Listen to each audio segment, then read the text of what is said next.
Good morning. Today we are reading the fifth book in the Left Behind drama series. This is book 5, and it's called Apollyon. And I'm going to be reading chapter 11 today. And I'll begin to read now.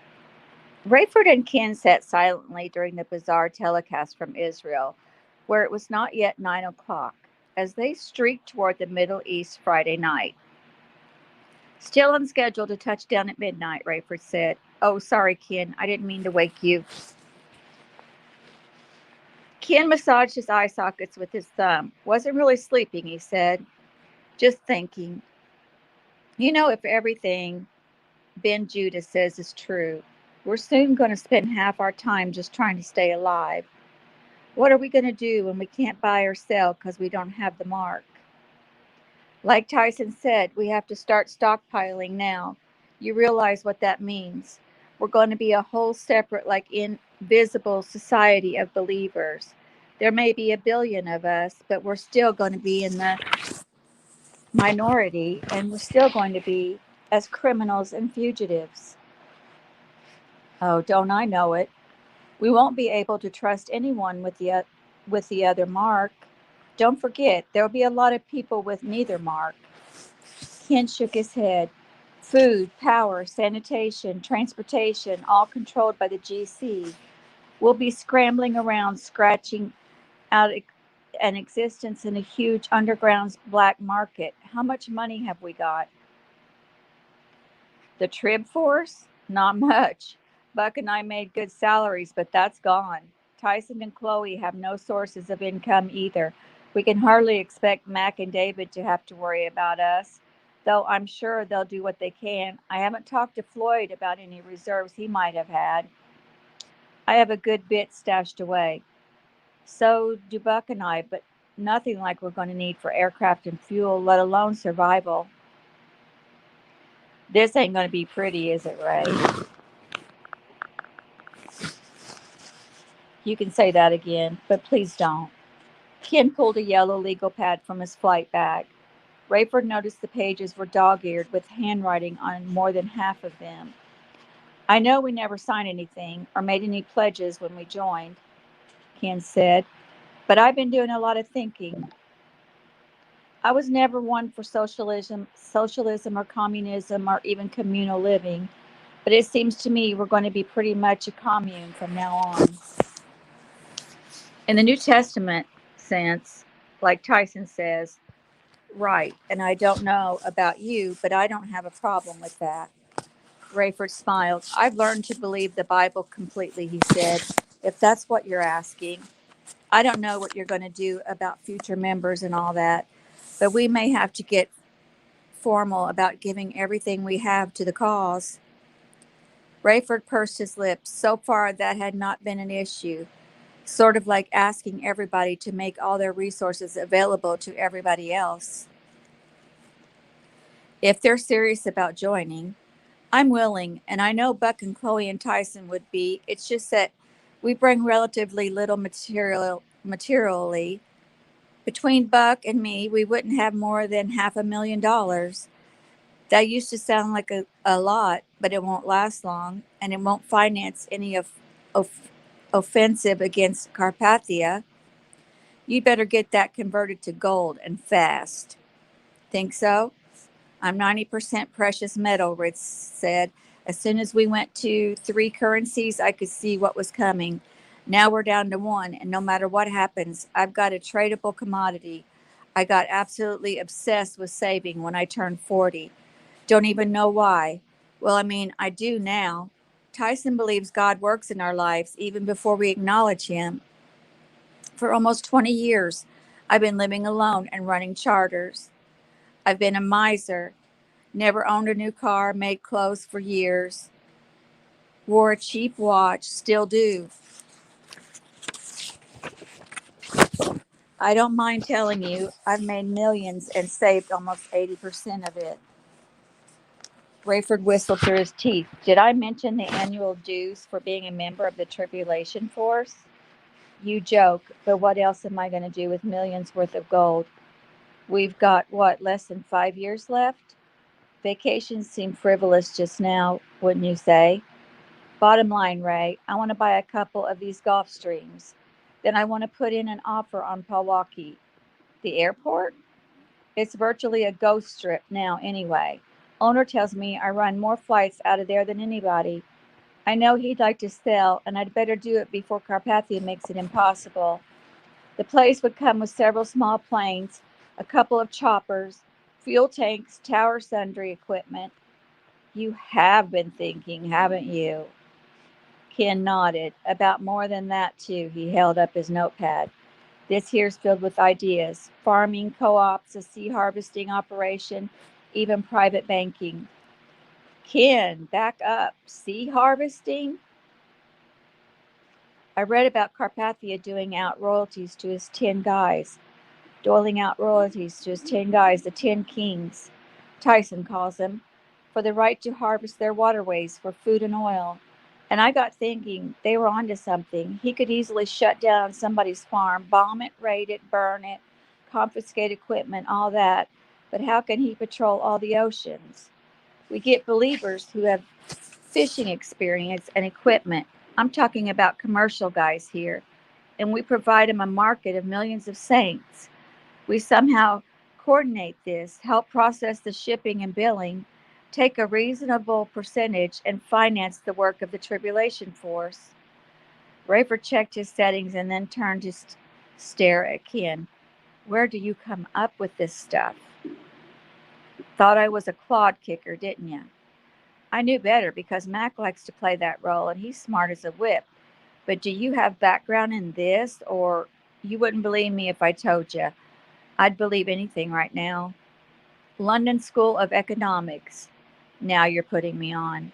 Told you don't believe me. What, you're serious? It was 35 years ago, but yeah, mustered out of the Air Force, planned to go commercial, but wanted to bum around Europe first. Wound up liking England. I really don't remember the whys of that now, but I knocked over LSU with my high school records. You did well in high school? Salutatorian, baby. Made the speech and everything. Thought I was going to be an English teacher. I only talk like this because it's easier. But yours truly is eminently cognizant of the grammatical perimeters. Amazing. I amaze myself sometimes. I'll bet you do.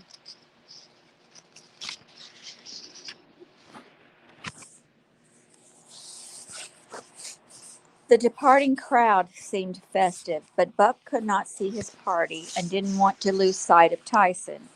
The rabbi stood chatting with Daniel and the local committee, but he looked agitated, distracted, as if he wanted to be on his way.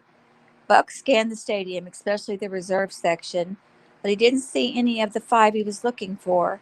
He thought autograph seekers or well-wishers might surround Rosenzweig, perhaps even zealous believers who would try to convert him. But there were no clusters, just lines of people happily filing out under the stern watch of GC guards. Buck looked back to Tyson and the others backstage. That group seemed to be thinning too, and he didn't want Tyson left alone. He was among the most recognizable people in the world, so he wouldn't be able to blend into any crowds. Buck hurried to Daniel, but Tyson, now deadly serious, intercepted him. Cameron, please, get the others and let's go. I want to speak with Chain tonight, but nothing must get in the way of our schedule. Everything is set, and we can't leave Rayford and Ken exposed. I know, Tyson. I'm looking for the others, but Tyson gripped Buck's arm. Just go and find them, and let's get to the van. I have a terrible feeling I can only assume is from the Lord. We need to get to Chain's place. The GC surely has it under surveillance, so we can give them a false sense of security once they know we're there and seem to be settling down for the night. Daniel and only 4 or 5 committee members remain backstage. I don't want to leave you alone, Tyson. With no eyewitnesses, the GC could do anything they wanted with you and blame someone else. Go, Cameron, please. I'll be fine. Daniel, Buck said. Would you keep an eye on Tyson until I get back? Daniel laughed. Babysit the rabbi? I can handle that. Buck's stern face pulled Daniel close and whispered in his ear, "He may be in grave danger. Promise me." "I will not let him out of my sight, Mr. Williams." Buck jogged up the ramp and across the stage. Jumping to ground level, he could see less from there than on the stage, so he began to climb back up. A GC guard stopped him. "You can't go up there." Buck reached for his ID. "I'm with the program committee," he said. "I know who you are, sir. I would advise you're not going up there." "But I need to go through there to get to our van, and I'm trying to find my party." "You can get to your van the way everyone else is getting out." "But I can't leave without my people, and we have to rendezvous with someone backstage first." Buck began to climb the stage again when the guard called him down. "Sir, don't make me use force. You are not allowed to go back up that way." Buck avoided eye contact to keep from further agitating the guard. "You don't understand. I'm Cam. I know who you are, sir," the guard said severely. "We all know who you are, who make up your party, and with whom you are rendezvousing." Buck looked him full in the face. "Then why won't you let me pass?" The guard tipped his uniform cap back, and Buck saw the sign of the cross on his forehead. You're a... Just tonight," he whispered, "standing here." People in the crowd began to notice, and of course I saw their marks too. I had to pull my hat low to keep from being exposed. I'm as good as dead if I'm discovered. Let me come with you."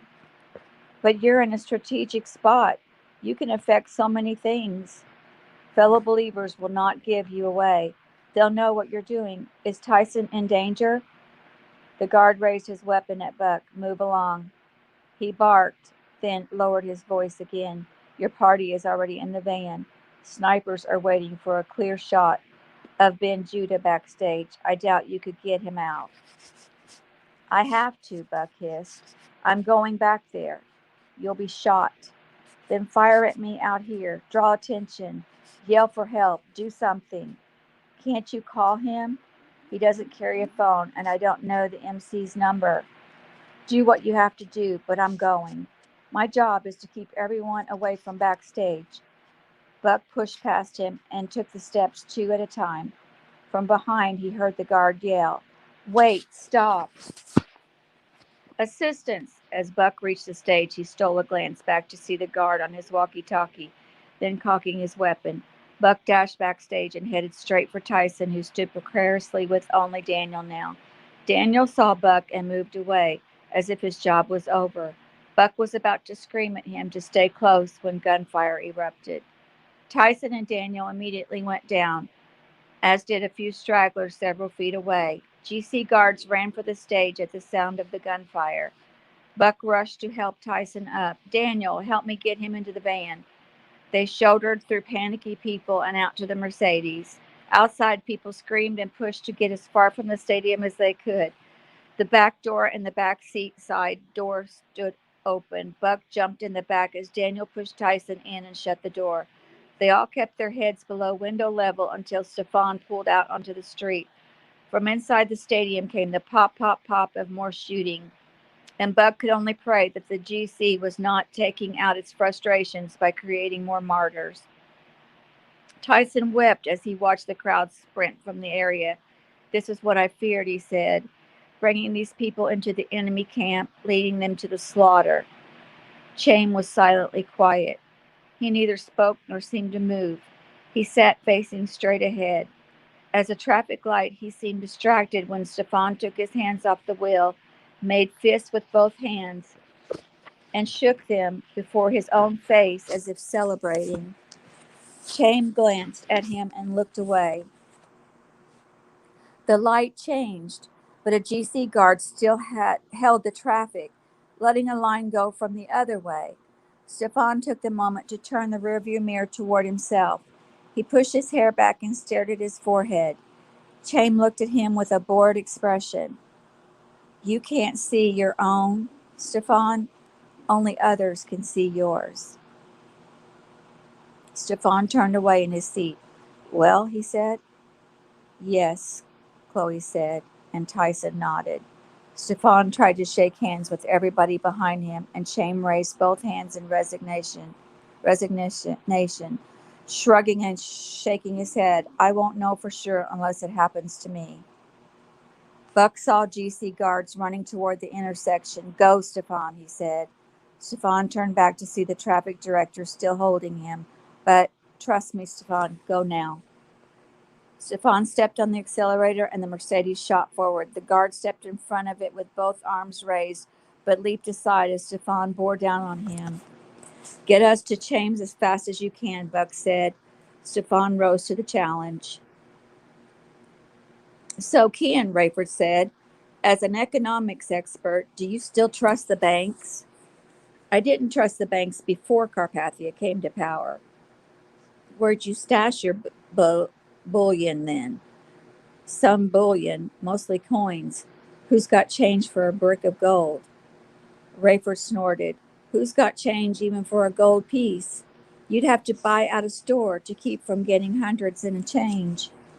I hope it doesn't come to actually having to spend the gold as currency. As for where I put it, let's just say if I do buy Milwaukee, I'll be buying one valuable piece of real estate. You're not saying. I know what you're thinking. Guy who's supposed to know money loss is out on more millions by putting it where it can't grow. Exactly. Even I have a little portfolio. Only recently have I put all of it underground, right under my Quonset hut.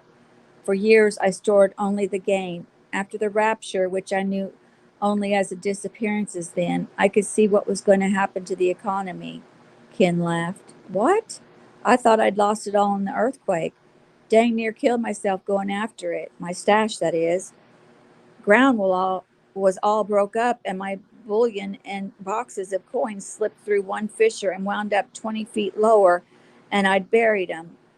I could have just as easily been 100 feet or all the way to the center of the earth. I didn't know it meant that much to me.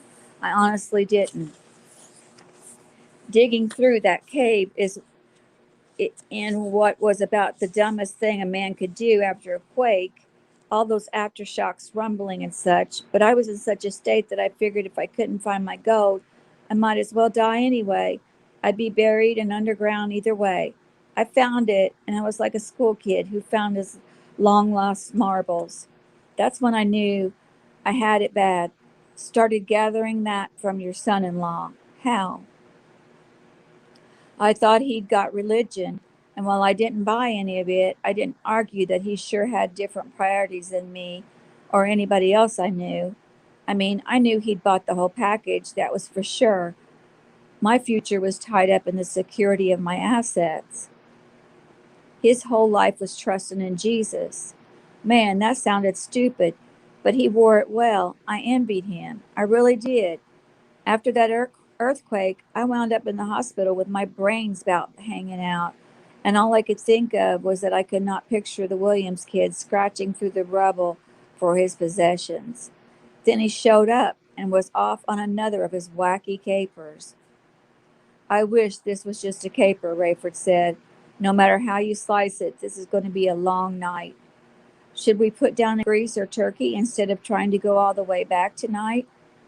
There's a couple of guys I trust over there, and one in each country. Not believers yet, I don't guess, but they'd never give us up, if you know what I mean. Rayford shook his head.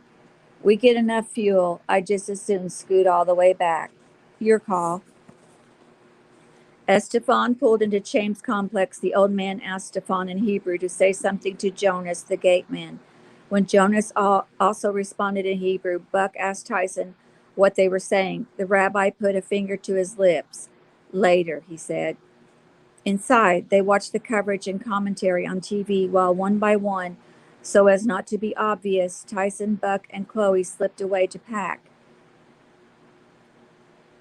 And then they synchronized their watches. Buck sensed Chaim was now as eager to pursue the spiritual discussion as Tyson was. Perhaps more so, as Tyson had escape on his mind. Buck knew, however, that winning souls was more important to Tyson than his own life. He would not pass up this opportunity to plead his case for Rosenzweig's heart. Buck needed to beg the key from Jacob and was glad for the chance to leave the two old friends to talk in private. But when he went looking for his new brother, he learned Jacob was off for the rest of the night. Where can I find him? He asked. At home, I presume, another staff member told him in broken English. He provided the number and Buck dialed him. No answer. Where else might he be? Buck asked. The man spoke spiritually. You did not hear it from me, but there is a bar called the Harem. It is in the... I know where it is, Buck said. Thanks. He hurried back into the house and interrupted Chaim and Tyson. I'm sorry, he said, but I need a word with Jacob, and he is not in his apartment. Oh, Chaim said. He said something about going to Hannelor's mother's. He will be at the Temple Mount tomorrow, though. I really want to speak to him tonight. Chaim gave him the woman's name, and Buck looked it up. A German woman answered his call and put Jacob on the line.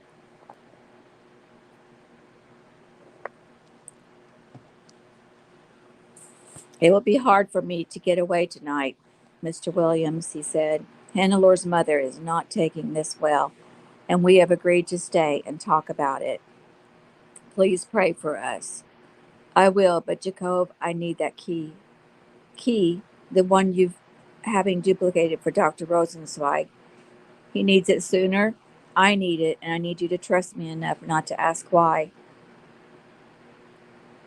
You're afraid of intrusion? The door was left locked. It is the strongest in the house.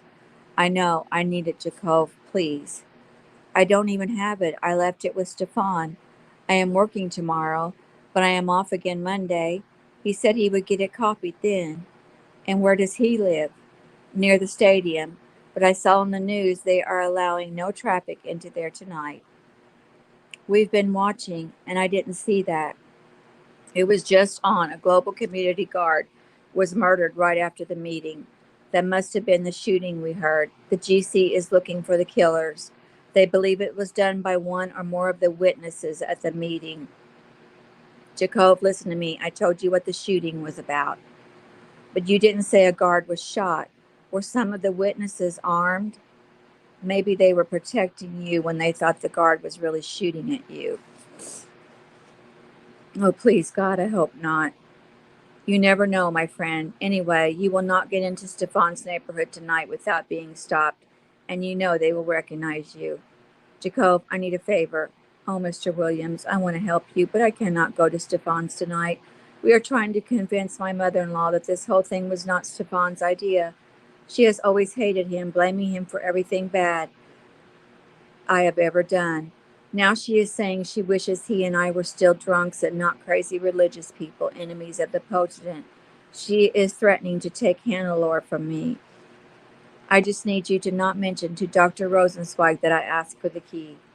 There was a long silence. I realize I am asking you to keep something from the man I owe my life to. He has been like a father to me. You must tell me all about this for me to agree to that. If I kept something from him that caused him harm, I would never forgive myself. Why would you need that key and for him to not know about it?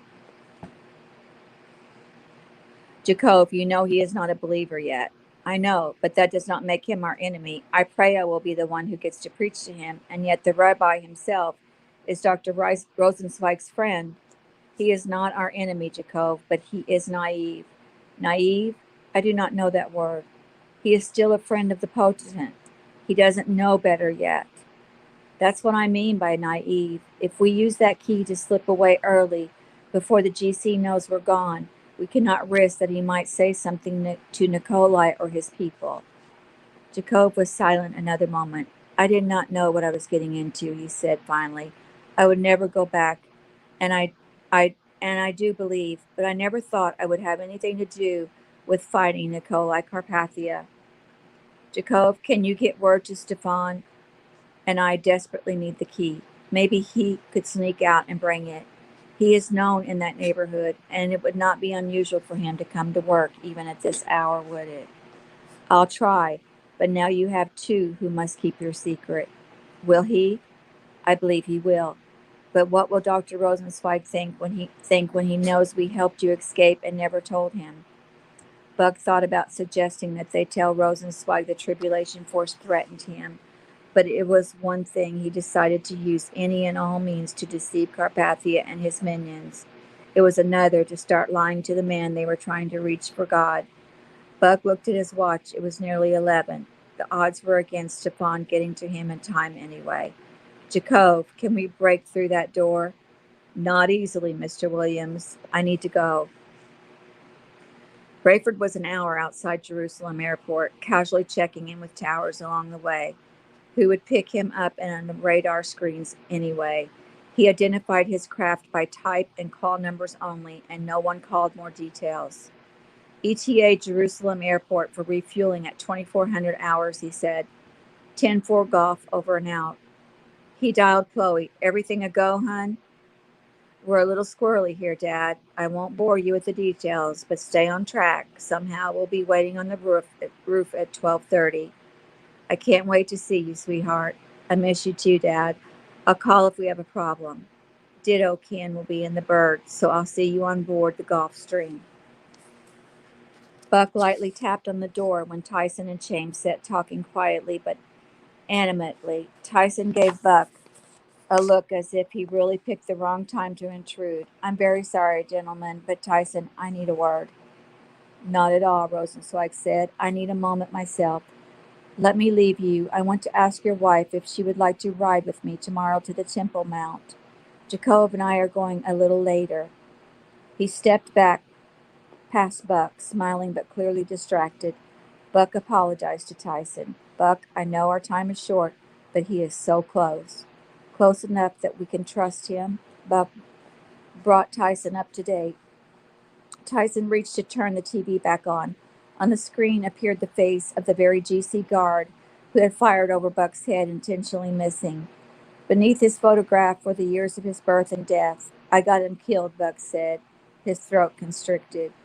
You likely saved my life, Tyson said. Praise God he is in heaven now.